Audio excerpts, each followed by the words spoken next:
Monetary transaction is not spiritual obligation simply because I have bought a bunch of tomatoes from you. But there's something that tells me that you or these tomatoes spiritually are off.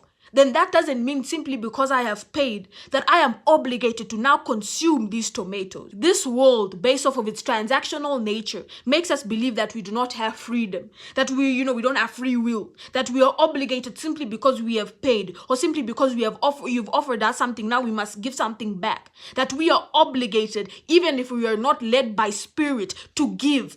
Even though we've not been led, we must still give because it's transactional in one sense or the other. And this takes many forms. Just because I feel bad for you, now I must dedicate my life to you. Just because I feel bad for you at this one moment, I should give up my own spiritual needs to then cater to you. When that was not something I was led by spirit. I go to a restaurant, you serve me, tea with milk, and the milk smells off. My senses have made me aware to the fact that there's something off. But simply because I am paying, now I must forget my own spiritual life. I must forget my own spirit-led way of living to now consume your tea. Even though I can smell it, even though I can see that the milk is chunky, even though I can hear you, giggling at the fact that this milk is chunky. And now me, I must take it because I've paid. We are led by spirit. We are led by things that are not seen, not things that are always seen, not money, not currency. No, we are led by spirit. We give by spirit.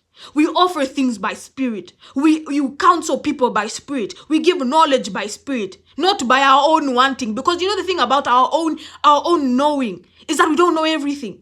We do not know behind the scenes. We do not know where those tomatoes have been planted. We do not know, what you did before that transaction is. And also authority figures. We do not know what you did to become an authority figure. Maybe you became an authority figure because you went through the back route. Not because you're actually an authority figure, but because you walked around every single other route but the route that was there to become this authority figure. Now me, I must back down with my spirit because you are an authority figure, because you wear a suit and you smell nice and you drive a nice car and you can offer me money. No, I don't listen to that. I listen to spirit.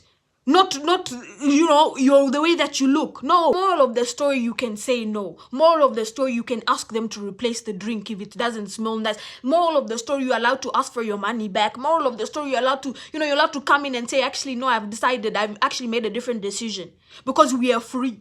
No one is going to sit here and tell us that we are oppressed when we have spiritual freedom, when we are led by something that is bigger than us, when our gut says no. That knows more about this spiritual thing than you're ever going to just know about by seeing.